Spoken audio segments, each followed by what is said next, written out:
Character isn't revealed when life applauds you. It's revealed when life tries to embarrass you.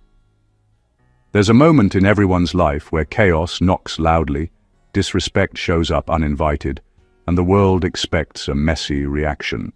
The script is familiar. Raise your voice, defend your ego, give them exactly what they're looking for. But then there are those rare moments when someone does the opposite, and it leaves everyone stunned. Not because they were passive, not because they were scared, but because they handled an ugly situation with a level of control that quietly rearranged the room. Here's a fact most people don't like to admit. Studies in behavioral psychology consistently show that emotional regulation under pressure is one of the strongest indicators of long-term leadership and influence. In simple terms, the people who stay grounded when things get ugly are the ones others instinctively trust with power.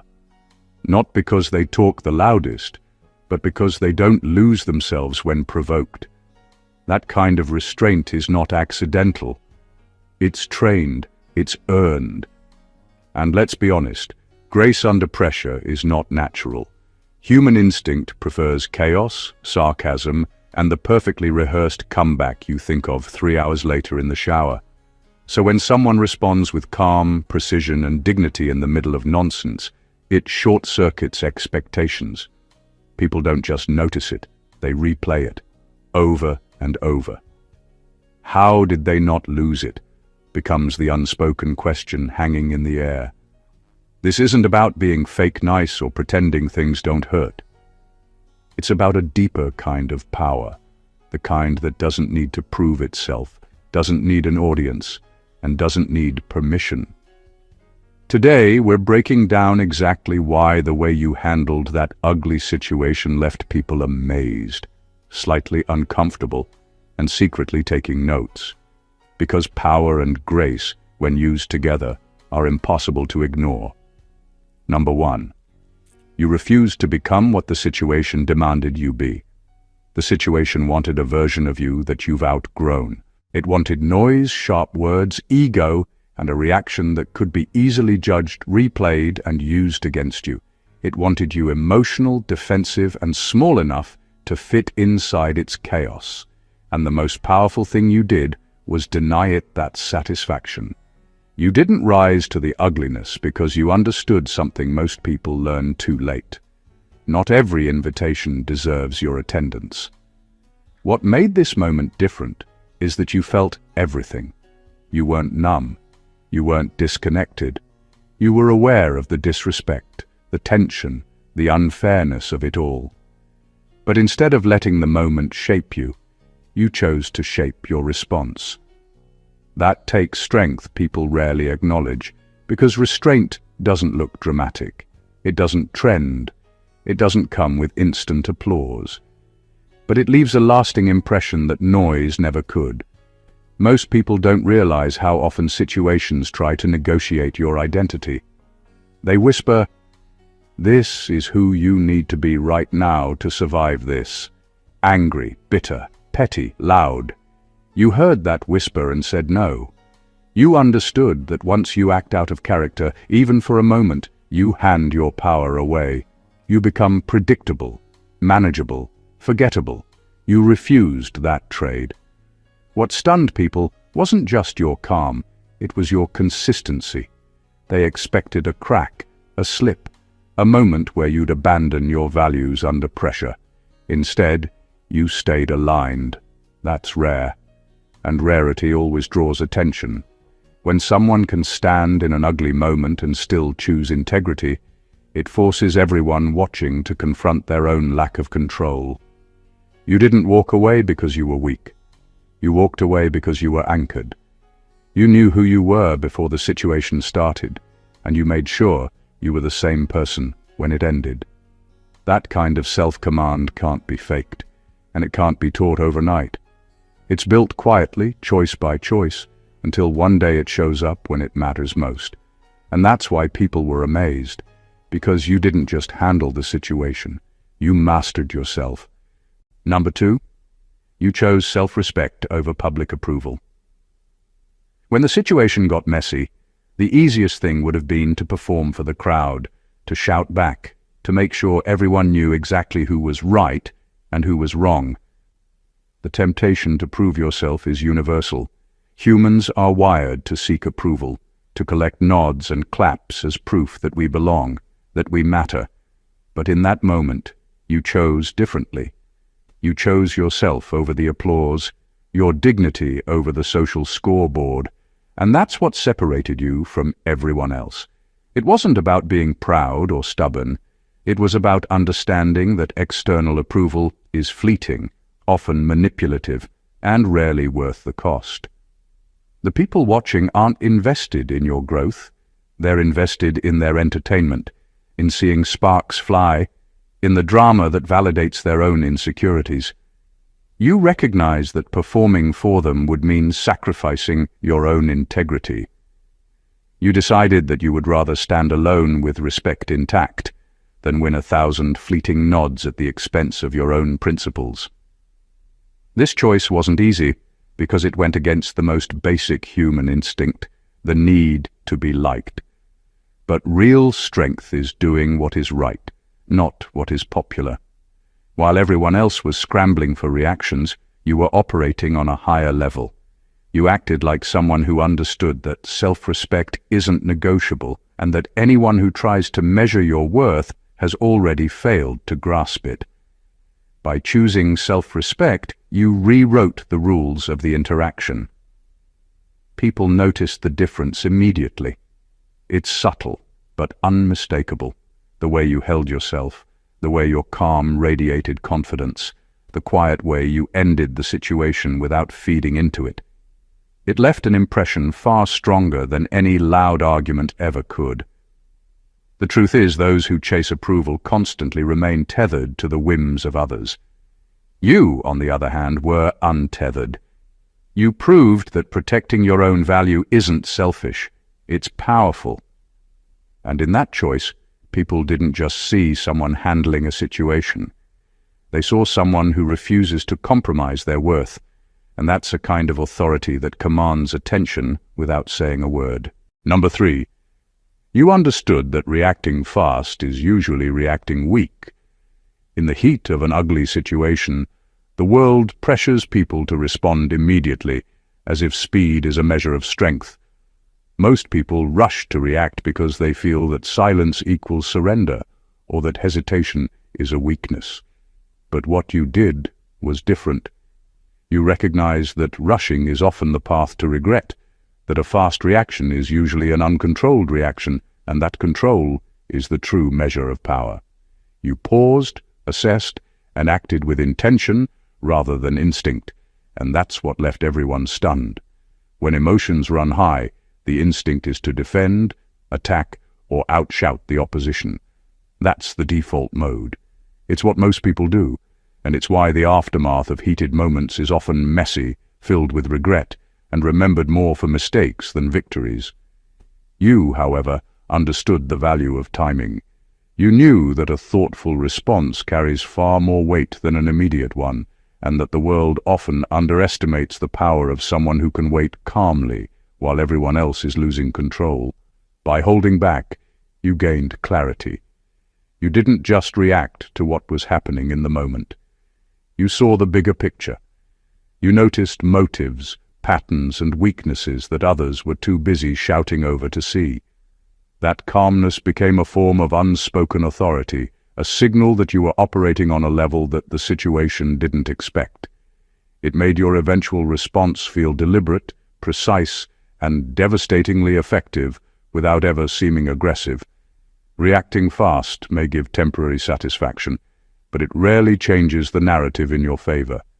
You understood that true influence comes from measured action, not impulsive noise.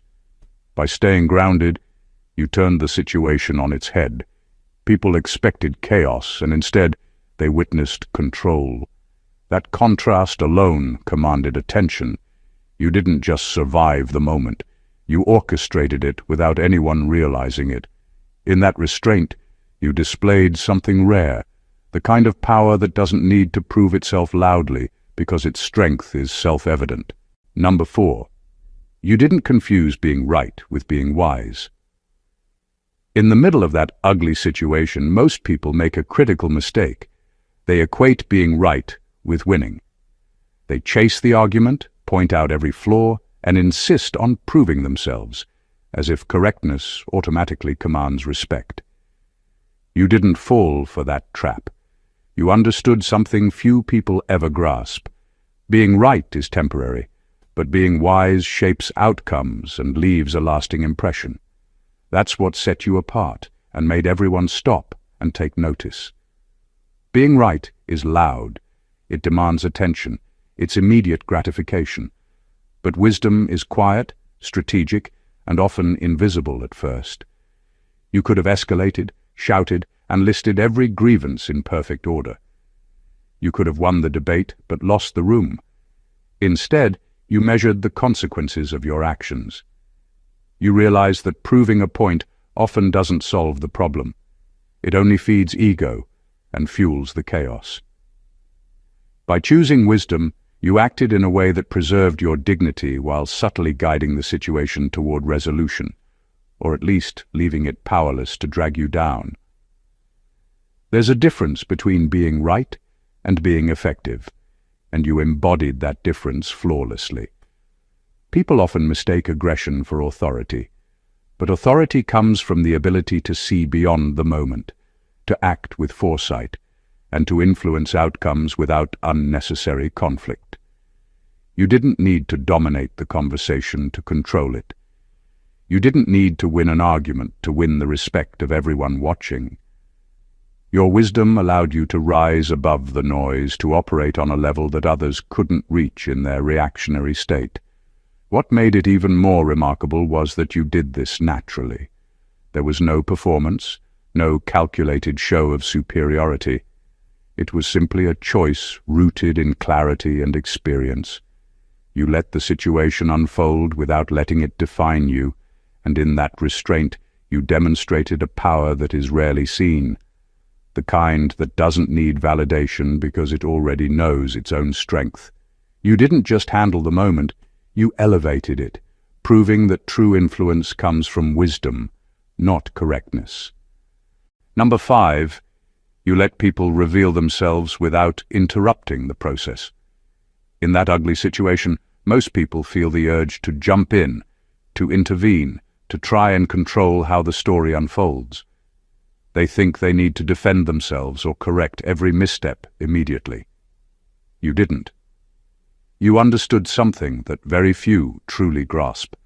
Sometimes the most powerful move is to step back and let people expose who they really are on their own. By doing nothing, you allowed the truth to rise naturally, and that alone changed the entire dynamic. It takes a rare kind of patience to watch someone unravel without feeling the need to react. The human instinct is to respond, to argue, to stop the embarrassing behavior, but you knew that interference would dilute the lesson. Every lie, every miscalculation, every attempt to manipulate or provoke became a mirror, reflecting exactly what was going on inside them. And the beauty of it is that by not interrupting, you avoided becoming part of the chaos. You remained outside of it, grounded, untouchable, and fully aware. What this does is subtle but profound. People rarely see it coming. They expect pushback, confrontation, or correction. When none comes, their own behavior is amplified, clearer, and far more revealing than any argument ever could. Observers notice this instinctively, even if they can't put it into words. They see the contrast between the controlled person standing quietly and the one unraveling in front of them, and it creates an almost magnetic attention. By letting the situation play out, you created a stage where the truth was undeniable. You didn't have to expose anyone or deliver a verdict. It happened naturally. And that's why people were amazed. They saw someone who didn't need to fight to be respected, someone who could let the world show its colors while maintaining their own. That kind of power is rare because it requires confidence, patience, and clarity. You proved that the strongest position isn't always the one that speaks first, but the one that lets others reveal themselves while you remain unshaken, fully in control, and impossible to manipulate. Number 6. You protected your future, not your feelings. When the situation was at its peak, most people would have acted purely on emotion. Hurt, anger, or embarrassment often drives decisions, and those choices are rarely kind to the long-term self. You didn't let that happen. You understood that a momentary release of feelings might feel satisfying now, but it could cost you everything meaningful later.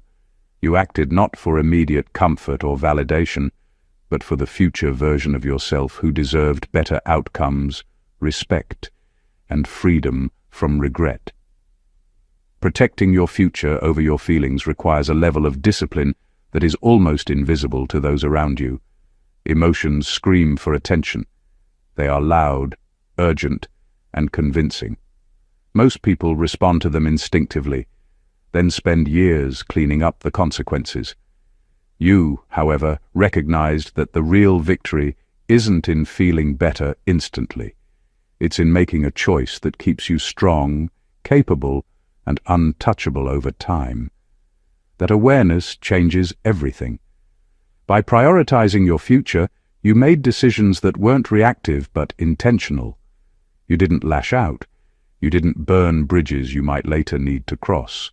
You didn't let the chaos dictate the trajectory of your life. Instead, you acted with strategy, choosing actions and responses that preserved opportunities, reputation, and personal growth. The situation tried to lure you into temporary satisfaction, and you refused. That restraint alone communicates power because it's so rare. People often misunderstand patience as weakness, but in this case it was the exact opposite. Every choice you made in that moment sent a message. You are thinking ahead, you are in control, and nothing will force you to compromise what matters most.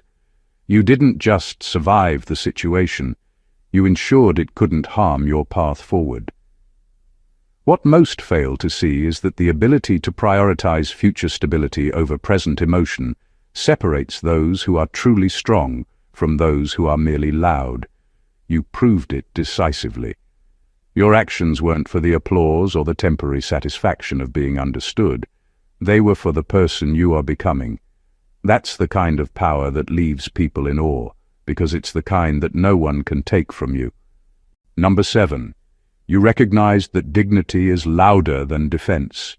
When the situation turned ugly, most people feel compelled to defend themselves loudly, to justify every move, and to make sure everyone understands exactly who they are. It's instinctual. It feels necessary. But you did something radically different. You let dignity speak for you. You understood that dignity doesn't need an explanation, a performance, or validation from others. It carries a weight that commands respect without ever raising its voice. That realization completely changed how the interaction unfolded. Dignity is subtle, but it's more impactful than any argument, retort, or comeback. When you refuse to engage in the petty exchanges that most people get caught in, you immediately elevate yourself above the chaos. People notice it instinctively. They sense that you aren't reacting to be seen or heard. You are reacting because it aligns with your principles. There's a quiet authority in that, a kind of power that is almost magnetic, because it signals control, self-awareness, and unshakable self-worth. Most people misunderstand silence or composure as weakness, but you demonstrated that the true force is in how you hold yourself, when everyone else is scrambling to prove something. You didn't need to defend yourself with words, because your posture, choices, and restraint were already doing it. Every move you made radiated confidence and integrity, showing that your identity doesn't rely on others' approval. By prioritizing dignity over defense, you also created a subtle but undeniable psychological effect on everyone around you. The ones trying to provoke you were caught off guard. They expected reaction, they expected noise, and when they didn't get it, their power over the situation evaporated. Meanwhile, Observers were drawn to you, not because you argued better, but because you showed a strength that doesn't shout. It exists independently of recognition. In that moment, you proved something most people never fully grasp. The loudest defense rarely wins, but unshakable dignity does. You didn't just handle the situation, you redefined the rules of engagement. By embodying dignity, you became untouchable in a way that words could never achieve. Number 8, you refused to perform pain for sympathy. When the situation turned ugly, most people feel the urge to dramatize their hurt, to wear their pain like a badge, hoping that others will notice, feel sorry, or take their side. It's a common instinct. Pain is heavy, and when it's visible, it demands attention. You didn't fall for it. You felt the impact, you processed it, but you refused to turn it into a performance for anyone else. That alone set you apart and made the entire moment remarkable. Refusing to perform pain isn't about suppressing emotion. It's about controlling the narrative of your own life. You understood that displaying suffering for the sake of validation often backfires. It feeds gossip, invites manipulation, and gives power to the very people who caused it. Instead of seeking temporary comfort from others' reactions, you managed your emotions internally, keeping your energy focused on what truly mattered, your dignity, your clarity, and your next steps. That level of self-command is rare and quietly intimidating. By not performing your pain, you allowed the situation to reveal itself fully without interference. Those who expected you to crumble were left frustrated because their expectations failed. Your composure became a mirror, reflecting back their lack of control and making the absurdity of the moment impossible to ignore. Observers couldn't help but notice the stark contrast between your quiet strength and the chaos surrounding you. There's a subtle power in experiencing pain privately. It builds resilience, sharpens judgment, and ensures that your response is strategic rather than impulsive. People who perform their pain often trap themselves in it. They become defined by the moment instead of rising above it. You avoided that trap. You allowed the experience to strengthen you, not define you. In the end, your refusal to dramatize suffering communicated far more than words ever could. It showed maturity, control, and an unshakable confidence that no one could exploit. You didn't just survive the situation, you elevated it, proving that true strength lies in internal mastery rather than external sympathy. Your silence in pain wasn't weakness, it was an undeniable statement of power. Number 9, you didn't outsource your behavior to someone else's disrespect. In that heated moment, most people instinctively let someone else's actions dictate theirs. When confronted with rudeness, aggression, or manipulation, it's easy to react by matching it, proving yourself, or defending your ego. That's the trap most fall into. You didn't. You took full responsibility for your behavior, refusing to hand over control of your actions to anyone else. That choice alone elevated you above the chaos and made your response unforgettable. Refusing to outsource your behavior is about ownership. You understood that no one can truly force you to act in a way that compromises your values unless you allow it. The moment could have triggered anger, retaliation, or impulsive words, but you consciously decided to respond on your own terms. You recognized that letting someone else's disrespect determine your actions is essentially giving them power over your character, and you weren't willing to surrender that control. By staying grounded and self-directed, you not only protected your integrity, but also shifted the dynamics of the entire situation.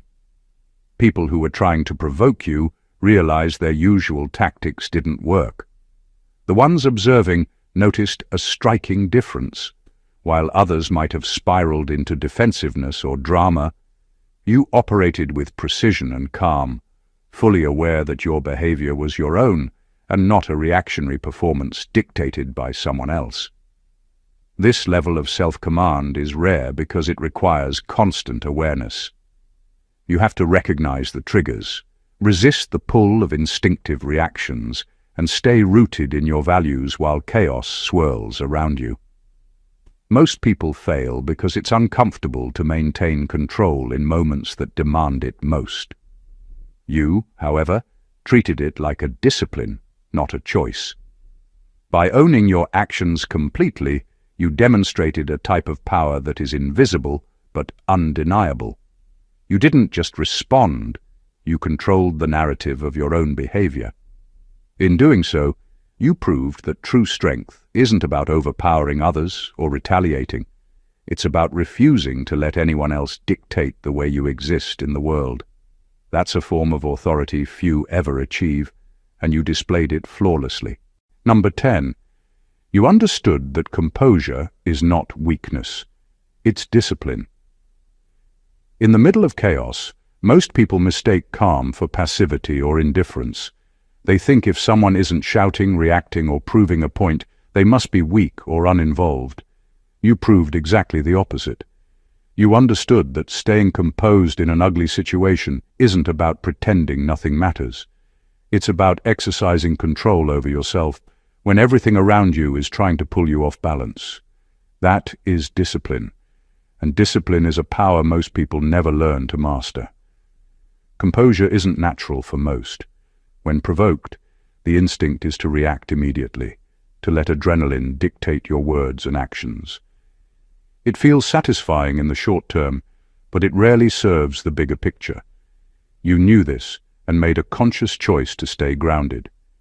Your calm wasn't indifference. It was strategy. Every gesture, every pause, every word or absence of it was intentional. By maintaining your composure, you set the tone of the situation, controlling what could have easily become chaos without raising your voice. What made your response remarkable is how it shifted perception. The people trying to stir conflict expected heat, not steadiness. When they were met with unwavering control, their efforts faltered. Observers noticed the contrast immediately: chaos versus calm, impulsive versus disciplined. That contrast didn't just impress, it commanded respect. People instinctively recognize strength that doesn't need to prove itself.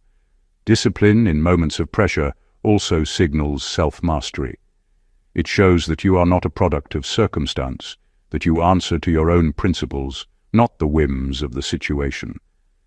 That awareness alone can transform a moment from a battle into a display of authority. By treating composure as discipline rather than weakness, you didn't just handle the situation, you elevated it. You demonstrated that true strength isn't loud, reactive, or visible in gestures of aggression. It exists quietly, internally, and reveals itself when others are losing control. That kind of calm is magnetic, unforgettable, and impossible to challenge. You proved that discipline is the silent engine of power, and everyone watching couldn't help but take notice. Number 11. You walked away without turning it into a moral lecture. In most messy situations, people feel compelled to justify themselves, explain every action, and deliver a statement that proves their moral high ground.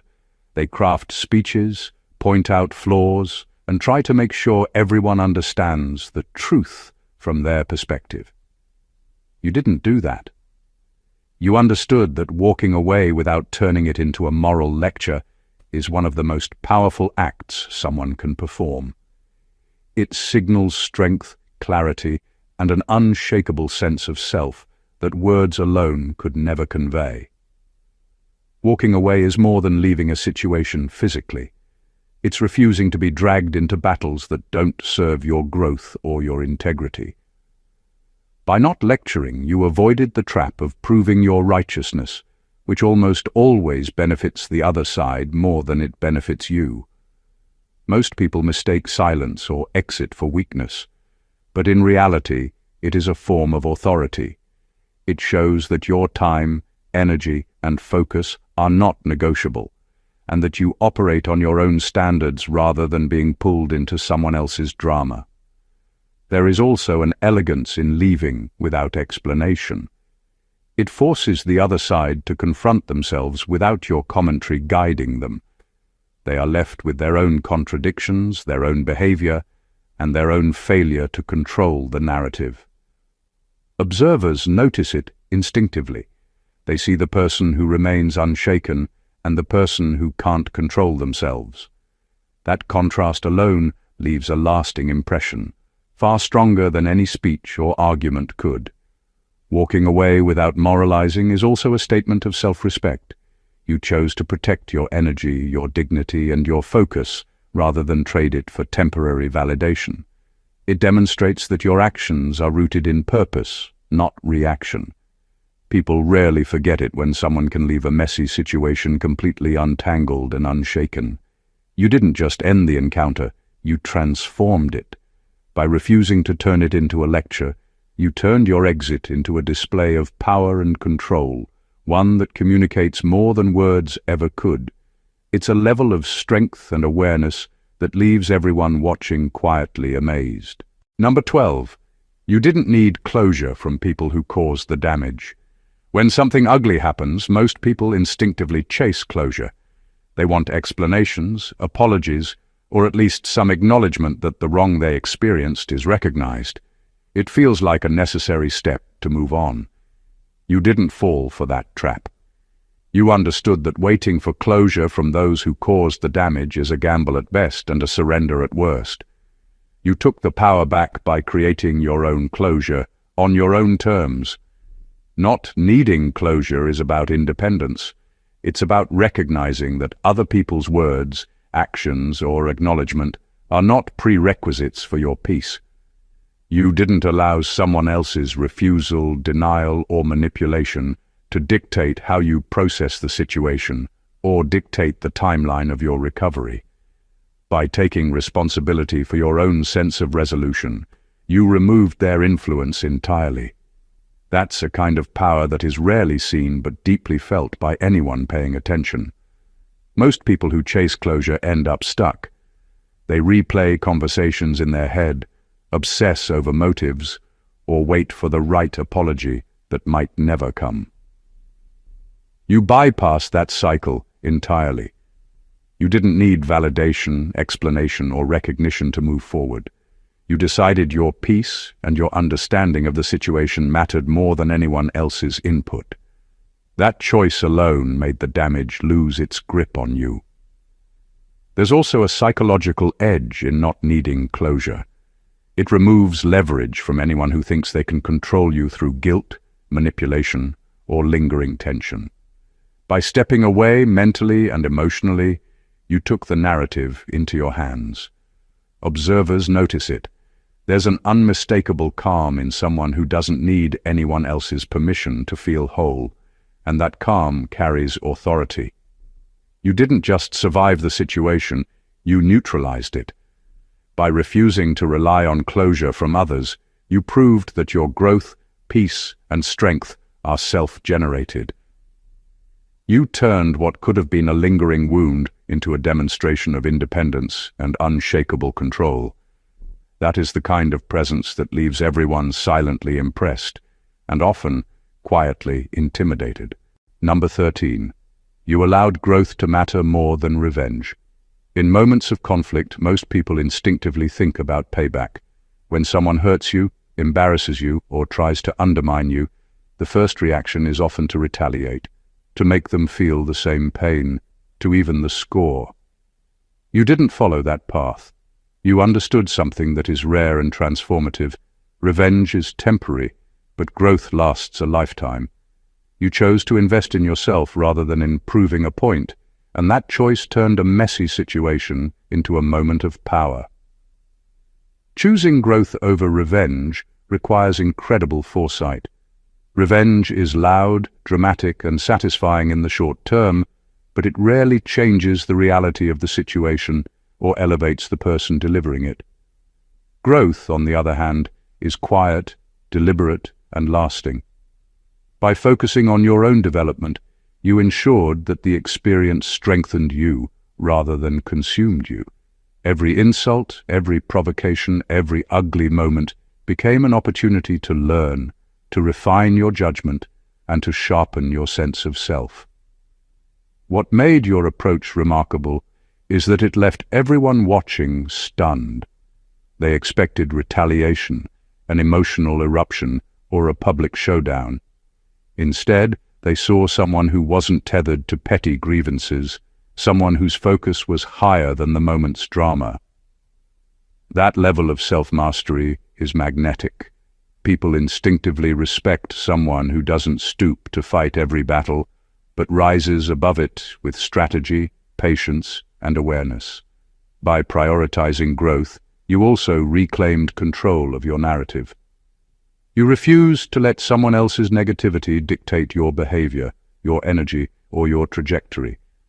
Every action, every decision after the incident reinforced the message that your progress mattered more than anyone's judgment or attempt to harm you. In the end, your choice demonstrated a rare form of power, the ability to transform conflict into development, pain into insight, and chaos into clarity. You didn't just survive the situation, you used it to evolve, proving that true strength is measured not by how forcefully you strike back, but by how much you rise above. Growth became your silent, undeniable victory. Number 14. You proved that real power is self-governance. In that ugly situation, most people are quick to believe that power comes from dominating others, winning arguments, or forcing respect. You shattered that misconception completely. You showed that the truest form of power doesn't come from external victories. It comes from mastering yourself, controlling your impulses, and making decisions that align with your values, regardless of the chaos around you. That is self-governance, and it is far rarer and more formidable than anyone giving you authority. Self-governance is about refusing to be a puppet to emotion, ego, or circumstance. You didn't let anger dictate your words, you didn't let fear dictate your choices, and you didn't let pride dictate your actions. Every response you made was deliberate, measured, and rooted in who you are, not who someone else wanted you to be in that moment. While others were reacting, debating, or performing for attention, you remained steady. That calm, controlled presence immediately shifted the energy of the situation and drew attention without needing a single shout. What makes self-governance so powerful is its invisibility. It doesn't announce itself, but it is unmistakable. People can feel it, even if they can't articulate it.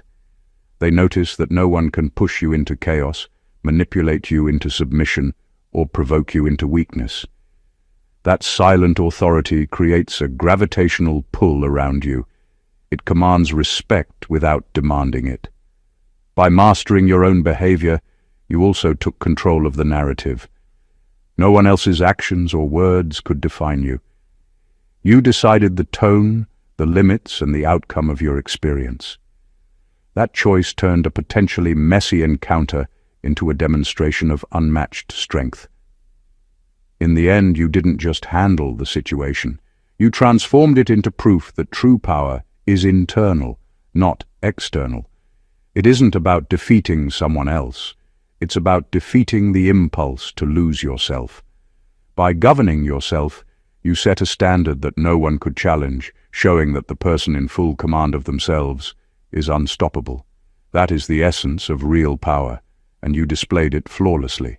The moments we face that test our patience, character, and resolve often feel unbearable while we're living them. Yet, how we respond defines not only the situation, but who we become because of it. Throughout this journey, you showed something rare, a mastery over yourself that goes beyond clever words, quick comebacks, or public recognition. You refused to become what the situation demanded, prioritized self-respect over approval, and understood that reacting fast is usually reacting weak. You didn't confuse being right with being wise. You let people reveal themselves without interference, and you protected your future rather than surrendering to temporary emotions.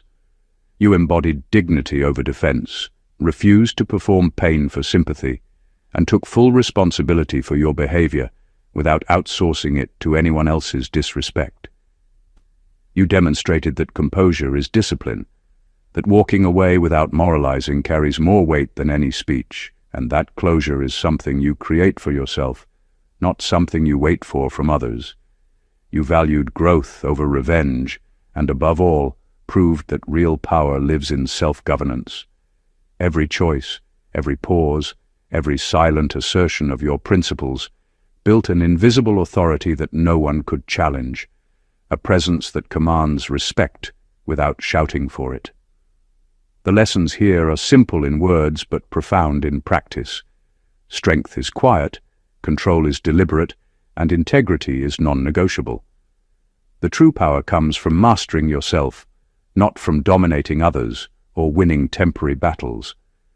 What you did wasn't just handling a situation, it was an exhibition of inner power, a blueprint for navigating life with grace and authority when everyone else expects chaos. If this breakdown inspired you or opened your eyes to a new way of handling challenges, make sure to show some love. Hit that subscribe button for more insights, drop a comment sharing your thoughts or experiences, and share this with someone who needs to see how power and grace really work in action. Don't just watch, engage, grow, and let this wisdom shape the way you handle your own moments of pressure. Stay awakened, chosen ones.